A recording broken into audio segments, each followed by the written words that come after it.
What is up, everybody? It is I, Ronin, and today I'm coming at you with a learning how to play for a new archetype, dragma. So, if you're unaware of what dragma are, they're essentially just, hey, I heard you don't like the extra deck. Wanna do something about that? And that's effectively the whole deck.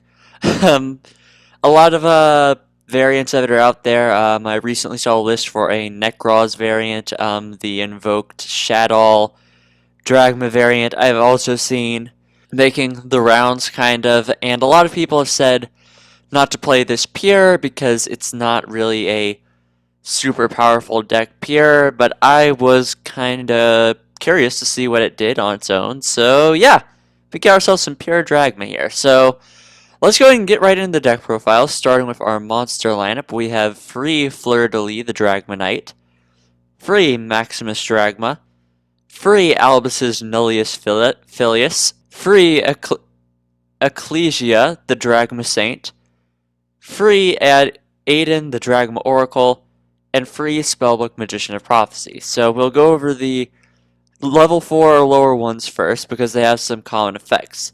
So for starters, neither of these can be destroyed in battle with extra deck monsters. Secondly, if there is an extra deck monster summon on the field, so long as it was summoned from the extra deck, you can special summon these from your hand.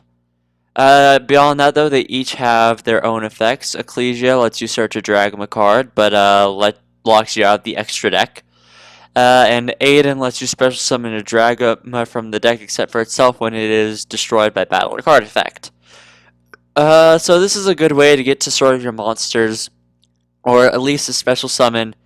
At the very least, it is a normal summon for Almirage, which is really good because you can just summon this, get Almirage onto the field, and then from there you can just special summon basically all of your other monsters. So it's pretty decent. But beyond that, they just sort of serve the purpose of searching, being a little bit of a defensive wall. Spellbook Magician of Prophecy, obviously here to fuel our Spellbook engine. We have free of it, free Spellbook of Secrets, and free Spellbook of Knowledge. Just for the sake of deck vending, we also run one copy of Crowley the First Professor because it's a easily summonable extra deck monsters, as all the monsters in Dragma are spellcasters. As well as getting us to sort of our engine-y type cards if we need them. So it's pretty decent.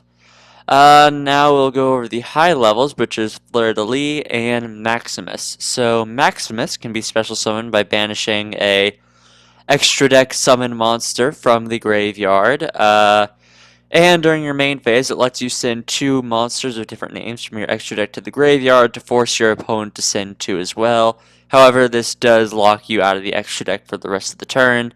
It is a hard once per turn. This is pretty good because what you can do is send Ntis as well as Bastard the Ashen Dragon, their extra deck monster.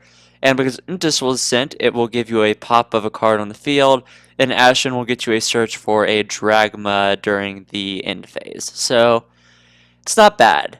Fleur-de-Lis is, on the other hand, much better though. During the main phase, if there's a monster that was special summoned from the extra deck on the field as a quick effect, you can special this from hand. And then if you control another Dragma monster, you can negate the effects of a face-up card on the field for that turn. And when it declares an attack, or any Dragma for that matter does, you can force all Dragma to gain 500 attack permanently. So it's a good way to do damage. It's a pretty decent special summon. It does suck that the negate only applies if you control another Dragma, but it's a body that you can get on the field with decent ease. Now for the odd card out, we have Albus's Nullius Filius, a level 4 Dark Dragon monster with 1800 attack and 0 defense. And when it's normal or special, it lets you drop a card to fusion summon from a fusion monster from the extra deck using cards on the field or on your opponent's field as the fusion material. It is a hard once per turn. We can use this to hard make things like Bastard the Ashen Dragon, as well as Starving Venom Fusion Dragon. But yeah, that's the monster lineup. Generally speaking, there's not really a super clear line of play with this deck other than hope your opponent has an extra deck monster, or you can make one yourself and then just summon everything. So you do kind of have to be wary of that. But beyond that, the rest of our cards are basically just removal slash consistency boosting. We have free lightning storm because while this deck can technically go first, it very much enjoys going second. So you might have the added benefit of your opponent getting a extra deck monster on the field instead of you. Free Spellbook of Knowledge, which we went over, as well as the secrets. Beyond that, though, we have a Upstart Goblin because we needed a 40th card, and who doesn't like a consistency? Then we have Free Pot of Avarice. This is mostly to recycle our Ashen Dragons as well as our Untis and any other extra deck monsters we might want, so we can continue to do things like send things with Maximus and all that whatnot. Let's see what else. We have Disciples of the Nadir, which is the search spell. Basically, you send a monster from your extra to the graveyard, then add a dragma monster or a Albus the Nilius Filius from your deck or graveyard to your hand, so long as it has attack less than or equal to the sent monsters. However, it locks you at the extra deck, and this is convenient because it just so happens that Ntis meets the 25 that lets us search any monster. So you can activate this, send into search Fleur-de-Lis if there's enough extra deck stuff on the field, pop some back rows, summon Fleur-de-Lis, then just start going ham with the damage. Let's see, what else? We have Called by the Grave because there's a lot of searching that goes on with this deck, and quite frankly, I am scared of hand traps. And then, speaking of hand traps, we have Free Infinite Impermanence, just in case we ever need to stop a problematic monster effect, and as we're going second, this is a pretty important piece. Yeah, so that's the main deck. Now let's go into the extra deck, where most of the things are pretty much just staple things that I thought would be cool to have. You run Almirage, just because it's a easy way to get an extra deck monster on the field. Crowley makes the spellbook engine we're using a little more consistent.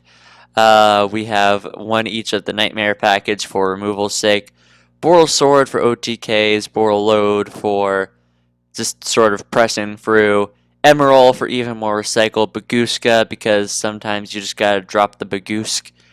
Free Intis because you want as much removal as possible, 2 Ashen because it's a search, and 1 Starving Venom Fusion Dragon because it's an alternate target for Albus's Nilius Filius. Now the one thing about that you have to know about the extra deck with this particular archetype, it is very unlikely that you're going to want cards of the same name. That's why you notice that I only have 2 extra deck monsters that are actually in multiples, because you want to be able to use Maximus Dragma as much as possible, because it's kinda the closest thing this deck on its own has to a win con. It clears things out, then you just spam the board with Fleur-de-Lis and try to attack for game, hopefully. So you want a lot of different extra deck monsters. So just keep that in mind if you are yourself building this.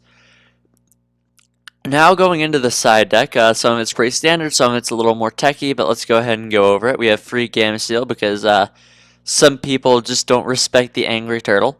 Free Twin Twister in case we need extra spell trap removal. Free Secret Village of the Spellcasters in case we want to go first, seeing as everything is a spellcaster. 2 Dogmatic Nation Dragma, which is the Dragma field spell. It makes it so that neither player can target Dragma monsters you control with the effects of monsters that are special summoned from the extra deck. And it has 2 effects that can be activated once per turn. After damage calculation, if your Dragma monster battle an opponent's monster, you can destroy that opponent's monster. The idea there being, if you attack into a very strong extra deck monster with one of your lower levels, it will not be destroyed by battle. Therefore, you can pop it afterwards. And the second effect is that when it is destroyed by an opponent's card effect in the field zone, each player sends 1 monster from their extra deck to the graveyard. So, it's not great against particular matchups where there's just like really annoying cards to deal with, like with effects, and you just want to get it done by battle. This is good to have. Also, the protection from targeting is nice, and you don't access your own extra deck much anyways, so probably not a problem. Then we have free of the dragma removal trap, dragma punishment. It allows you to target one face-up monster your opponent controls to send a monster from your extra deck to the grave with an equal or higher attack, and if you do, you destroy the targeted monster. And until the end of the turn, you cannot special summon from the extra deck. It is a hard once per turn. I mean, we have 3,000 attack monsters, so we're probably fine on any of this for a little while. Just as sort of a joke, I ran like Blackluster Soldier, Dragon Master Knight. It was Dragon Master Knight, just because I had 5,000 attack and was able to, just get rid of things. But 3,000 attack is fine, and it gives us more fusion options. But if you want to run some funny removal, do what you will.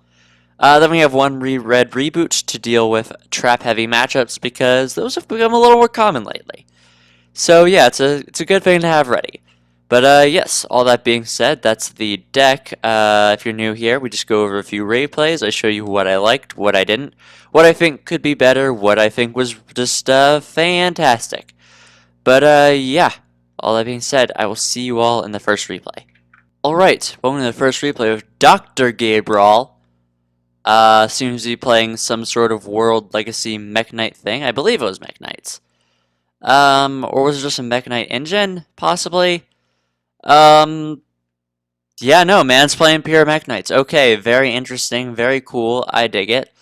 But yeah, so pure Mekk-Knights, and we are going second here, which is what we prefer, and we have opened up fairly well, I think. But let's go and get right into it. So, starting with our opponent, who is going to go ahead and start doing... Oh, wow, that's a little too loud. Ooh, sorry about that. Who's going to go ahead and try to do some things with Nightmare Corruptor Idly. However, seeing the Idly, we are going to go ahead and put a Fleur-de-Lis on board.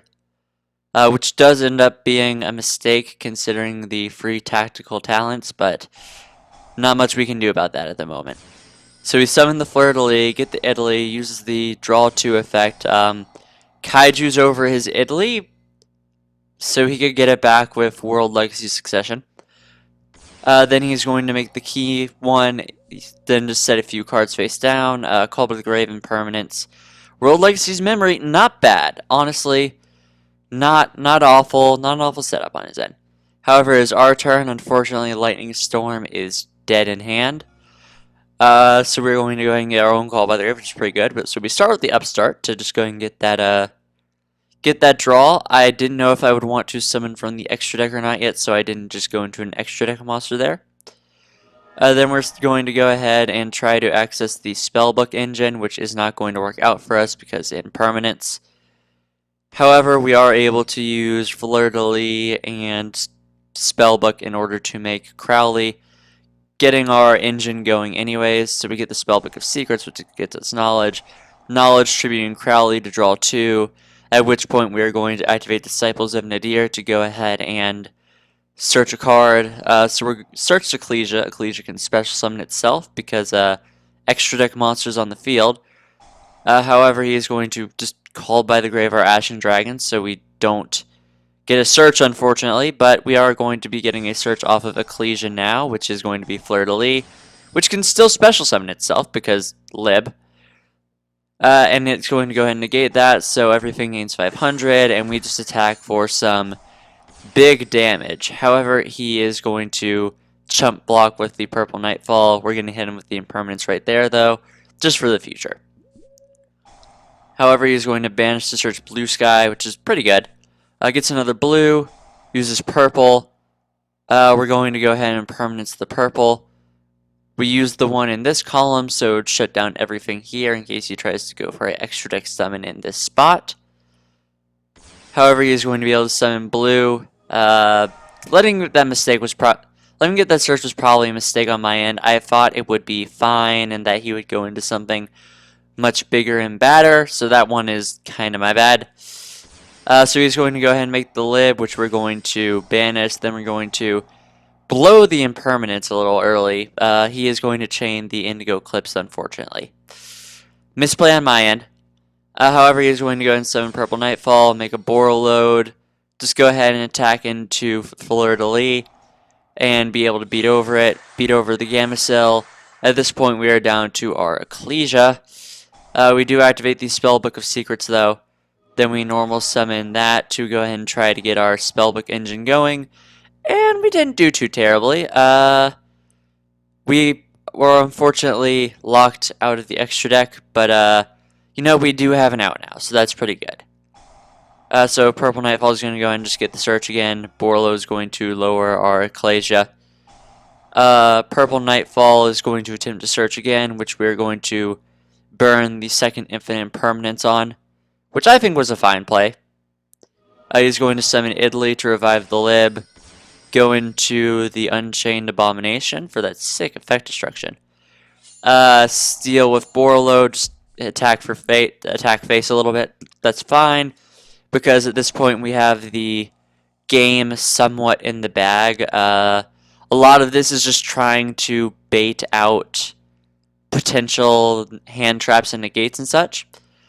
However, we're going to summon Albus's Nilius Filius, fusing away with his Borlo to make Starving Venom Fusion Dragon, which takes on the attack points of the Unchained Abomination. And because an extra monster is on the field, we can summon Ecclesia. Get a search for Fleur-de-Lis, which special summon itself. We negate the Unchained Abomination. Go ahead, attack over Ecclesia with the weakest monster, just so we can get the attack points from Fleur-de-Lis. Then attack for gain. And that's the deck doing well. A large part of this, though, is that the opponent was summoning from the extra deck because, fun fact, say someone properly summons a monster from the extra deck, then they die, then they somehow revive that monster from the graveyard?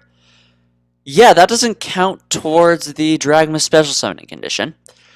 So, gotta keep that in mind. But yeah, this is kind of the deck doing well in the ideal situation. Now you're going to see what happens when we go up against something that doesn't really go into the extra deck. I'll see you guys there. Alright, welcome to the second and final replay with AJ Soprano. As you can see, playing one of the most annoying decks in Yu-Gi-Oh! But, you know, that's fine, that's fine. Everyone has their thing, and his is Guru Control. I don't agree with it, but this isn't the place for me to talk about my beliefs, I guess. But let's go right into it. We are going second, which is preferable, as I've said, but this isn't bad. So the opponent's going first. Obviously, he's getting his hidden cities to search hand traps. Set Guru, flip it to search the final battle. Then just set 2. So that is a grand total of, let's count them real quick, 1 disruption, 1 negate, 2 negates, 3 negates, and an additional disruption. So that's a lot of stuff to play through. So we're going to use the Spellbook of Knowledge to try to go ahead and bait out the Fiendess. Thankfully that works. Then we are going to activate Lightning Storm. That baits out the Solemn Judgment, which I was not planning on. I was hoping I could blow out his back row right here and now. However, it's a negate out of the way. I thought at this point, we're probably fine, right? So Lightning Storm's negated, which is good. And now we attempt to go into the Spellbook engine, because it's like, okay, open board, let's fucking rock. But no, he had a Effect Veiler. What? How was I I hate decks like this so much, but not the time for my personal feelings. So yeah, let's just gonna put a stop to our turn outside of just making the Almirage, because at least this way we potentially get an extra deck monster in the graveyard for Maximus. However, he's going to use the final battle to go ahead and search a Nemesis Archer from his deck. Draws the Fiendess, reactivates Hidden City to search the Umastrix.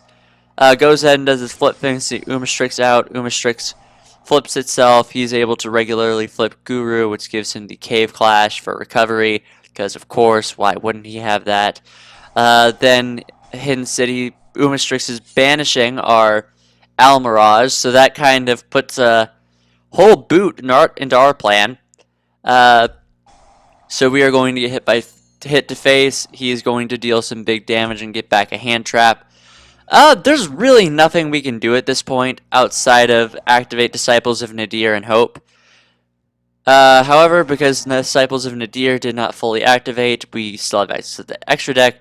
And here I was hoping maybe he'll forget to use Guru's effect and he'll let me fusion summon. I was wrong. I was very, very wrong, and I hate it. However, it is his turn now, and he's going to go ahead and get another search of a hand trap. And then, whoa, look at that. He's got lots of attack points. Guess I'm dead, and he's getting another fucking search. And, ooh, yeah, now he banished it. Then he just attacks for game.